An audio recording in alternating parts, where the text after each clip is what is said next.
الحمد لله رب العالمين، نحمده ونستعينه ونستهديه ونستغفره ونعوذ بالله من شرور أنفسنا وسيئات أعمالنا.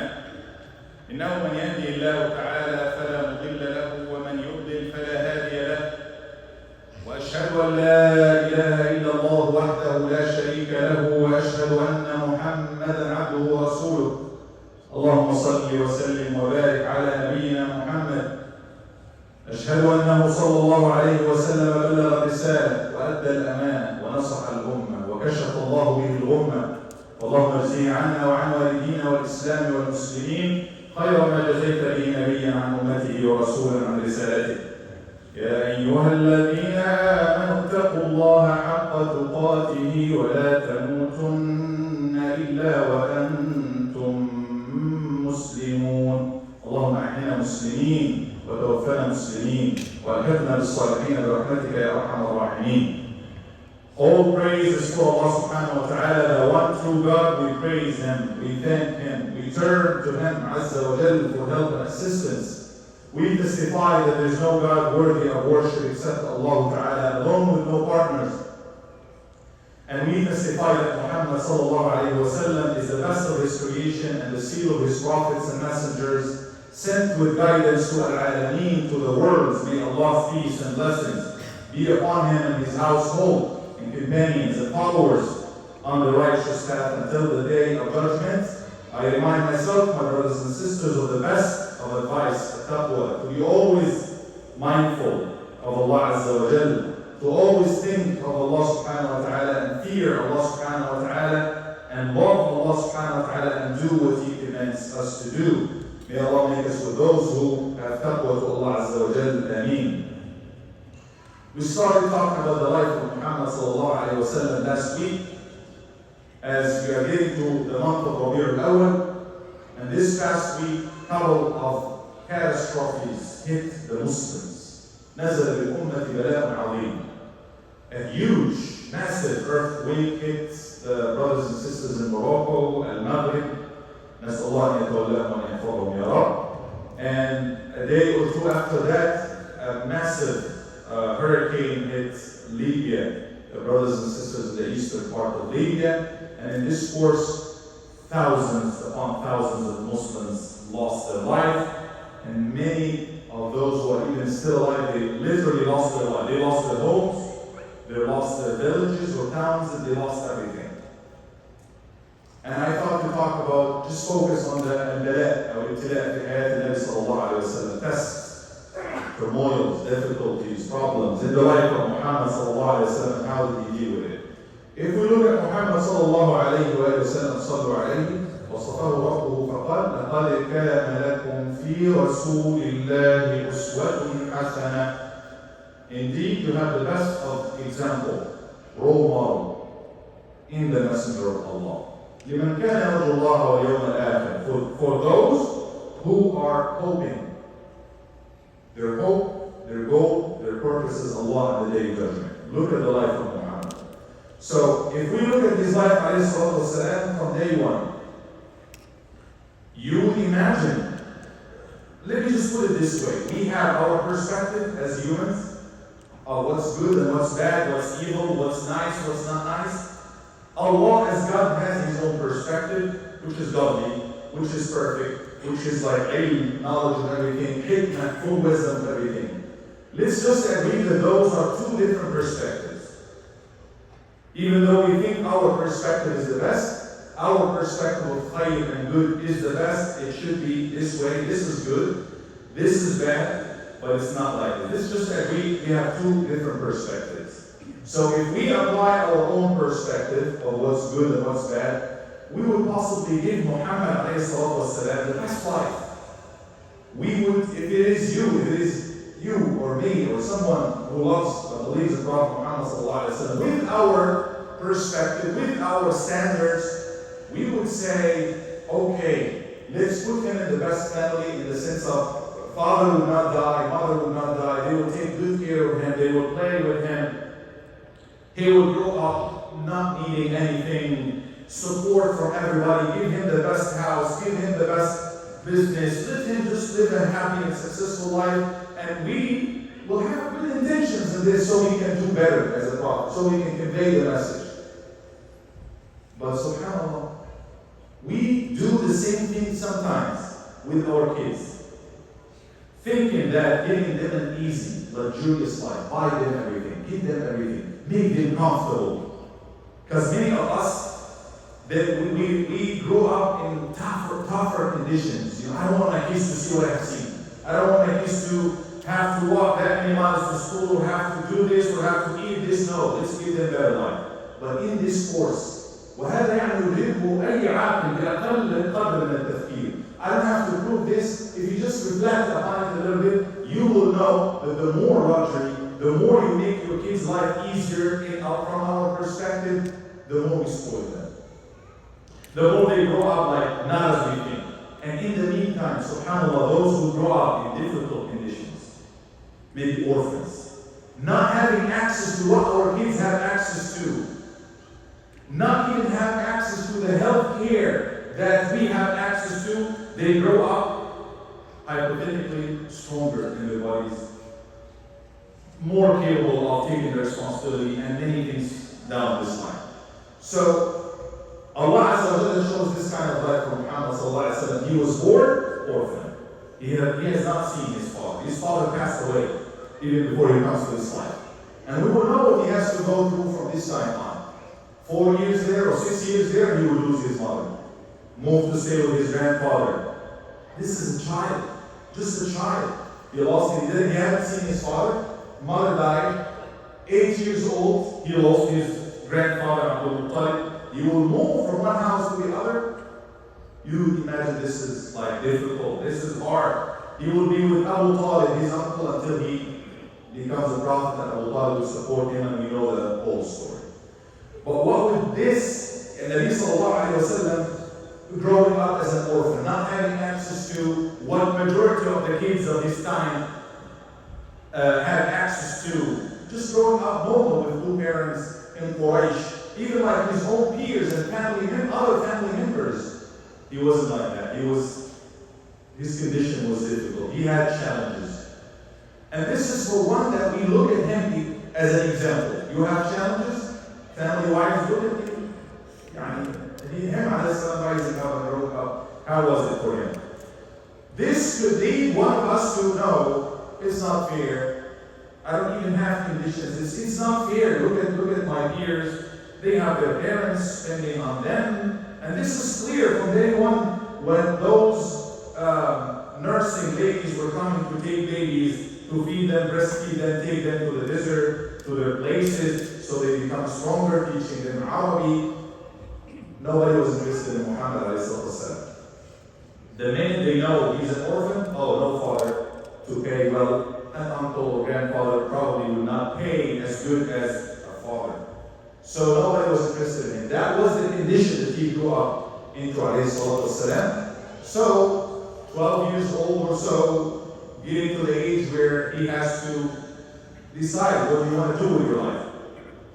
A life like this for some might lead to people like, okay, I'm in Mecca, a lot of Bedouins coming, and yes sir. Assalamu alaikum. Your dad? Is his dad here? Look for him. So, you can imagine, subhanAllah, two different examples, but maybe at Nabi sallallahu alayhi wa sallam, 5, 6 years old, with a question like, this come to his mind, where is my dad? He's asking. Everybody has a dad, why not me? Maybe he was asking this, alayhi salatu wasalam. There was no dad. There was no dad for him to take care of him. His dad passed away, rahimahullah. So, the thing is, you have two options now. Either work, face the conditions, do something, change your life, or maybe there's a lot of Bedouins coming, maybe I can ask money, they can get it. He chose the first scenario.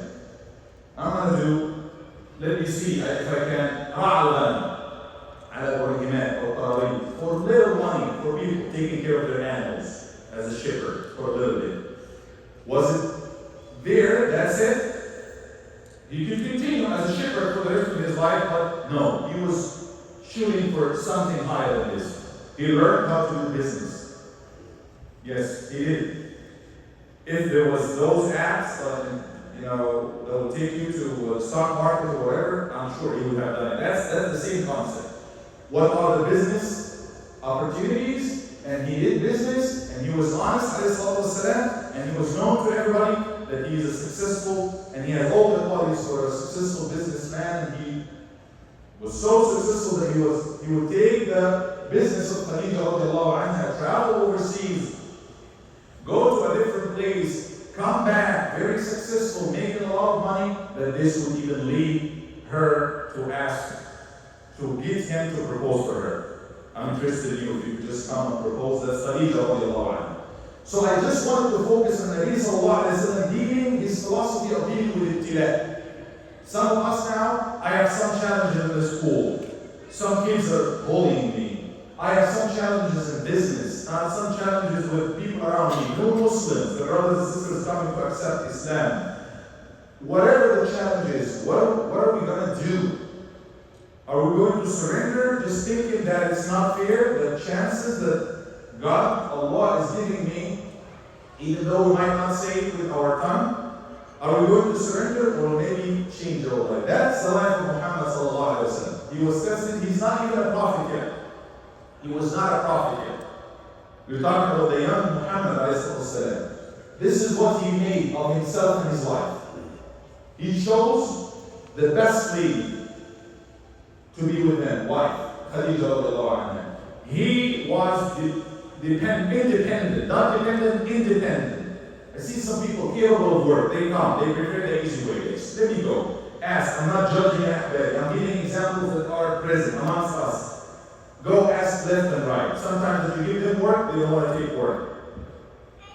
It's super easy here. I know there are many challenges, but if you want to make a living here in America, you would make it. I tried elsewhere, and I know what it is like elsewhere. I know there are many challenges here. I know it. But if you want to make a living, you will make a living. Nabi sallallahu alayhi wa sallam, your condition is not better than his. Or is not more difficult than his. That's his condition. Nobody will support him. But he would try one way and the other. And he, at the end, was successful, alayhi salatu wasalam. All the way until he becomes a prophet, and you would imagine Allah picked him. Easy life from now on, all miracles coming down to him, rosy road in front of him, nothing. From day one, he saw this in the Ghar Hira. Jibreel came to him, shivering, coming to his wife, Khadija radiallahu anha, and then she took him to Waraq bin Nawfal, this man who studied Christianity, Judaism, different books and scriptures. He knows better. Let me take you to my cousin Warqa, old man. And Warqa told him, this is the same angel that used to come to Moses, I swear. And then he told him, لَيْتَنِي أَكُونُ فِيهَا جَزَعًا إِذْ يُخْرِجُكَ قَوْمٌ. I hope I'm still there, alive and young, when your people will kick you out, will expel you out of your city. قَالَ أَوْ مُخْرِجِيَهُ. Are they going to lead me out of my town? Push me out of my town? I said, yes. مَا جَاءَ نَبِيٌّ بِمِثْلِ مَا أَتَيْتَ بِهِ إِلَّا عُلِّي. No prophet will bring anything similar to what you are bringing people, except that he will have a lot of enemies. So that's an expectation of test from day one. From day one. Day one of Jahl al-Da'wah, he was ordered to make da'wah public. The best supporters, Abu Lahab was so, the uncle of the Prophet was so loving of him all through until this point. He was the first one to ridicule him in front of everybody. Perish you. Bad word, he said to the Prophet sallallahu alaihi wasallam. Is that why you're getting us here? And day one, he is getting, his way is not easy. He's getting that opposition, al-mu'arada wal-istihza' from the closest people to him. And you can imagine all through his life, sallallahu alayhi wasallam, he is trying just to pray in front of the Kaaba, nothing. And they will give all of this filth, put it on his back and his head, alayhi wasallam, as he prayed. One day he is praying, and Uqba ibn Abi Mu'ayth, he got a little cloth and he was literally suffocating the Prophet ﷺ, making a loop around the neck of Muhammad ﷺ, and he was almost dying. And it was Abu Bakr who came and he said, أَتَقْتُلُونَ رَجُلًا أَنْ يَقُولَ رَبِّيَ اللَّهِ. You're killing a man just because he said, my Lord is Allah, leave him alone. It was him who saved him at the last minute, Abu Bakr. That's the kind of life you had. Some people would lose their life. His friends, some friends would lose their life or go through different kinds of persecution, ta'adib and tormented, until him and the believers with him, they were besieged, boycotted by everybody, in their own town, in their own city. Nobody talks to them, nobody sells to them, nobody buys from them, nobody marries from them, nobody gives them their daughter to marry, nobody does any transaction or anything to do with them, and it wasn't for a month or 2 or day, it was 3 years. You have the money, you want to buy food, nobody's there to sell you food. They don't want to. Total isolation. Total isolation. And all through, if we talk about the test, personal test in the life of Nabi, he lost all of his kids in his life, except for Fatima. All the boys, no one of them grew more than 2 years. 1 year, 1.5 years, he loses them. Al-Qasim, Tahir, Abdullah, all of them, all the boys. And then his daughters, they grow up and they got married. And they died in his life, one after the other. And you would see him crying. Ibrahim, his youngest, 18-month-old or so. Indeed, the eye may shed tears. And indeed, the heart is in sorrow and huzn, sad. Indeed, because you separated, you departed, we are sad. We say nothing except what pleases our Lord. You want to talk about more tests in the life of Muhammad, we are tests in there. But what really matters is his reaction to this. You will see him before becoming a prophet, like I said, that made him stronger, that made him take responsibility, that made him venture into different opportunities. What can I do in my life? Maybe I can try this, maybe I can try that. And he was successful, and acceptable, and really established by his character, the way he carries himself, amongst everybody, known to be a sadiq, al-amin, the truthful, and the trustworthy, sallallahu alayhi wa sallam. Now looking at an example like this, why is it happening? Why will people, Muslims, go to bed and then never wake up? And it's in this catastrophic way. This is how we see it. This is how we look at it. Because we assume, in the first place, that we are here in this life and in this dunya, that everything should be easy. God is loving, Allah Azza wa Jalla is Rahman, Rahim, merciful. Nobody should suffer. We have to have ease at all times. Things should be okay. Let's give money to those who need money. Let's just eradicate all the disease.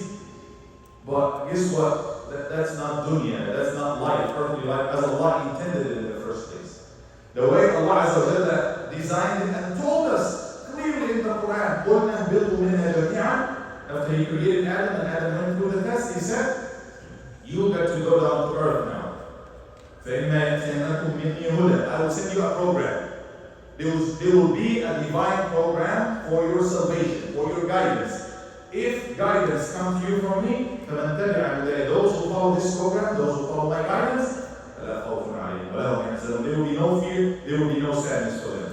What is the program? Allah told us in the Quran that it's like think about it like a maze, like a hurdle race. You will go through difficulties. You will be tested. Think about it like a school or college, or you have to go through certain problems, tests. You will be tested.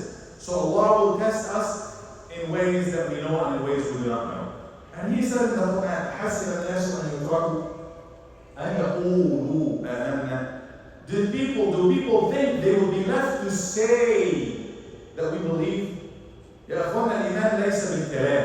Tongue, the faith doesn't have to do much with the tongue. Yes, we have to confirm what's in our heart, but it's not mainly related to the tongue and you making a claim, I am a mu'min, I am a believer. We can all claim to be believers and mu'minun and claim whatever claim until we're tested. You can claim that you love me all day until I need you. Just give me $100, I need it right now. The love is being tested, and you have it. The love is being tested right now. What is it true of? That you have the $100, you will help me with the $100? Or, oh, it was just like a lip service, okay, just a thought. So Allah will test us, and He told us, وَلَبُلُوكُمْ بِالْخَيْرِ وَالشَّرِّ وَالْخَيْرِ, through evil, what you think is evil, and through good. By giving us more, it's ibtila. The very beginning and essence of life, Allah said, الَّذِي خَلَقَ الْمَوْتَ, the one who made and created death and life. لِيَبْلُوَكُمْ, so as to test you. Maybe those people who lost their life in their house right now, we know from the program that Allah gave us, and the Nabi Sallallahu Alaihi Wasallam told us, those who die under, in this, the rebels, shaheed. وَالْغَرِيبْ shaheed. They are shaheed, they are martyrs. أَحْيَاءٌ عِنْدَ رَبِّهِمْ يُرْزَقُونَ. They have some level and status with Allah. Right now, tonight, they are alive in Jannah, getting direct risk from Allah. If we are to ask them, personally, would you rather go back to your house in Libya or house in Morocco or in the desert or the mountain, or be here? And actually this question is mentioned in a hadith, al-shaheed, those who die in a battle. And Allah will give them a wish. What do you wish? What do you think the wish would be like? I want to go back and get martyred again, and go back, and it's like something tasty for them. It's like something sweet for them. That's from God, Allah's perspective. So they are shuhada.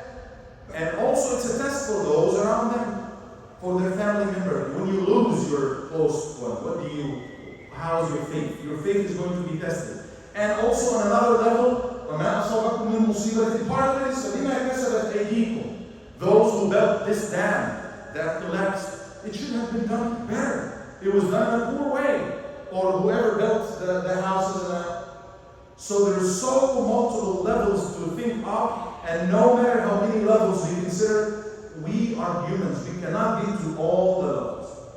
And subhanAllah, like I said, many of those tests that happen to us work as khayr for us, because we don't know. It makes you stronger. It makes you better. It makes you face more difficulties stronger. It makes you gain experience in life.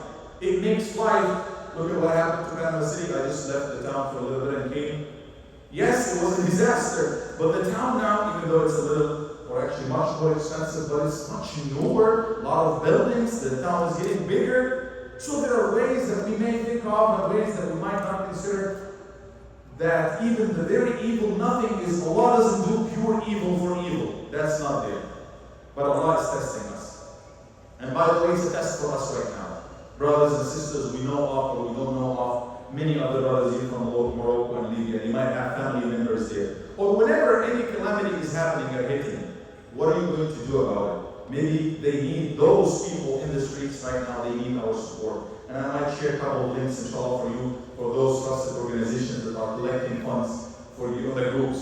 Sign up to these groups, inshallah, for you guys to, if you want to put $25, $100, $1,000 to help those people, inshallah, Azza wa Jalla. This is our test right now. Keep them in your prayers. Feel connected to them. Feel the pain for their suffering. But make dua for those who died, and make dua for those who are there. This is the philosophy of tests.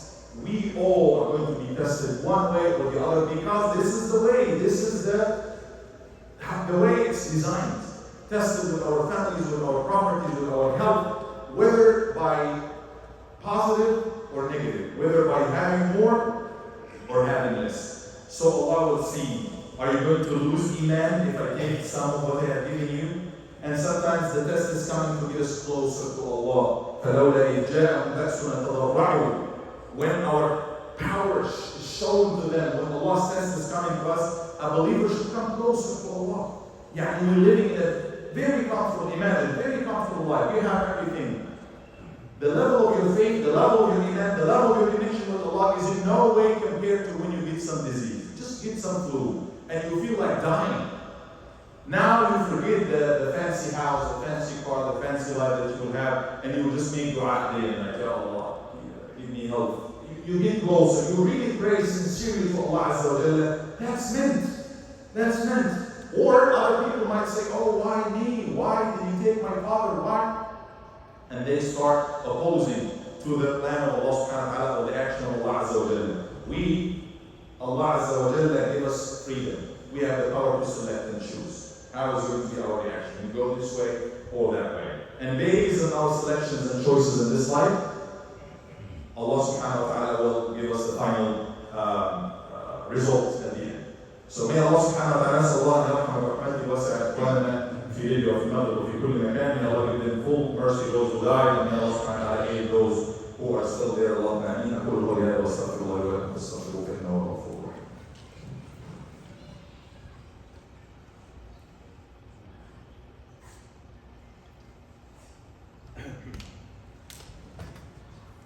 الحمد لله رب العالمين والعاقبة للمتقين ولا عدوان إلا على الظالمين الآثمين. أشهد أن لا إله إلا الله رب العالمين. أشهد أن سيدنا ونبينا محمد عبده ورسوله الأمين. اللهم صل وسلم وبارك عليه وعلى آله وصحبه أجمعين. What should we do as believers? We are servants of Allah, made by Allah, guided by Allah, sustained by Allah, given guidance by Allah.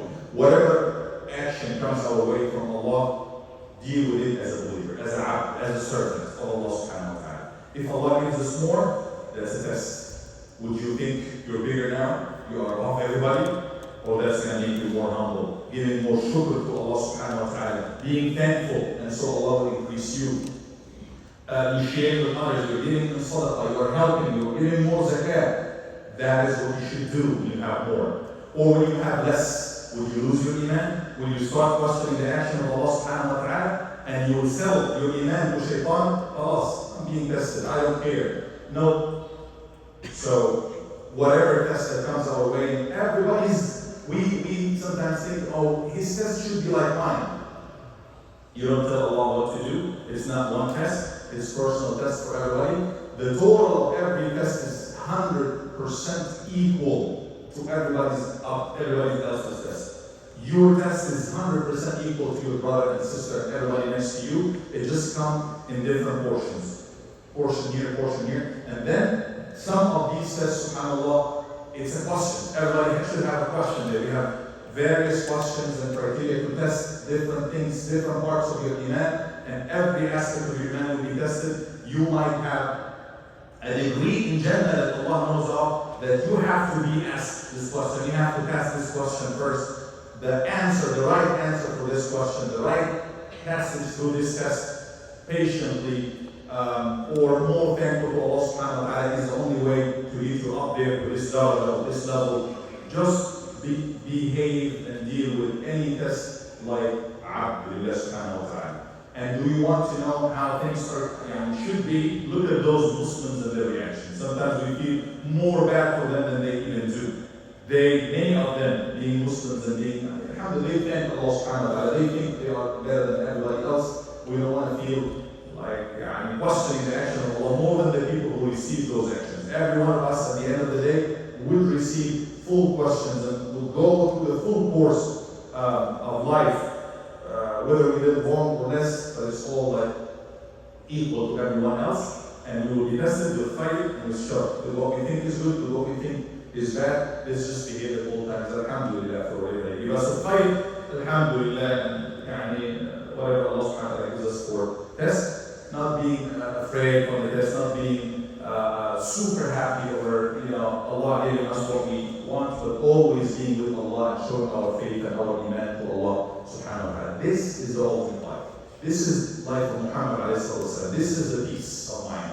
Whether you lose everything or you have everything, whether he is sallallahu alayhi wa sallam in Mecca not having anything being dealt with like a piece of, or he is in Medina and now coming to be in top of everybody as the ruler. All of you, I can tell the faces now, you did this to me that day, you did this to me that day.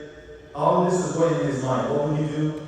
He is still a prophet. He let them all go, alayhi salatu. He is living with Allah. And the qadr of Allah subhanahu wa ta'ala, whatever comes his way, bad, he is patient, whatever good, he is humble and praying to Allah and thanking him all night long.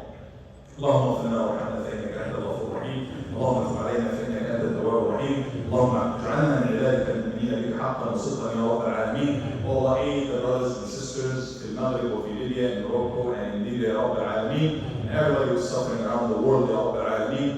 اللهم اغثهم وارحمهم يا ارحم الراحمين.